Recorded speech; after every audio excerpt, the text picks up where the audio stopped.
ുമായി ബന്ധപ്പെട്ട് നമുക്കറിയാം ഇലക്ട്രിക് വാഹനത്തിൻ്റെ ഉള്ളിൽ DC എനർജി സോഴ്സായിട്ടാണ് ബാറ്ററിയിൽ എനർജി സ്റ്റോർ ചെയ്ത് വെച്ചിരിക്കുന്നത്. അപ്പോൾ ആ എനർജി യൂസ് ചെയ്യുന്നതനുസരിച്ച് റീചാർജ് ചെയ്യണം.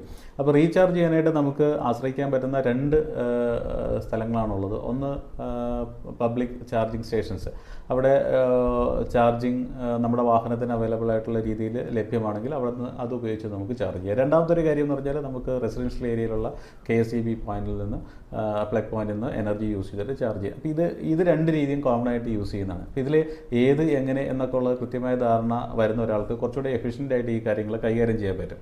അപ്പം ബാറ്ററിയുടെ ഉള്ളിൽ എനർജി സ്റ്റോർ ചെയ്ത് വെച്ചിരിക്കുന്നത് DC സോഴ്സിലാണ്. അപ്പോൾ അതുകൊണ്ട് തന്നെ ബാറ്ററിക്ക് ആവശ്യം DC എനർജിയാണ്. ആ DC എനർജി എത്രത്തോളം ബാറ്ററിയിലേക്ക് കൊടുക്കാൻ പറ്റും എന്നുള്ളത് ബാറ്ററി ഡിസൈൻ ചെയ്യുന്ന സമയത്ത്, വാഹനം ഡിസൈൻ ചെയ്യുന്ന സമയത്ത് തന്നെ പ്രീ ഡിഫൈൻഡ് ആയിട്ട് തീരുമാനിച്ചിട്ടുണ്ടാവും. ഇപ്പോൾ ഇന്ന് വരുന്ന വാഹനങ്ങളിലെ ബാറ്ററികളിലെല്ലാം ബാറ്ററി മാനേജ്മെൻറ്റ് വളരെ എഫക്റ്റീവായിട്ടുള്ള ബാറ്ററി മാനേജ്മെൻറ്റ് സിസ്റ്റം ഉള്ളതുകൊണ്ട് തന്നെ മാക്സിമം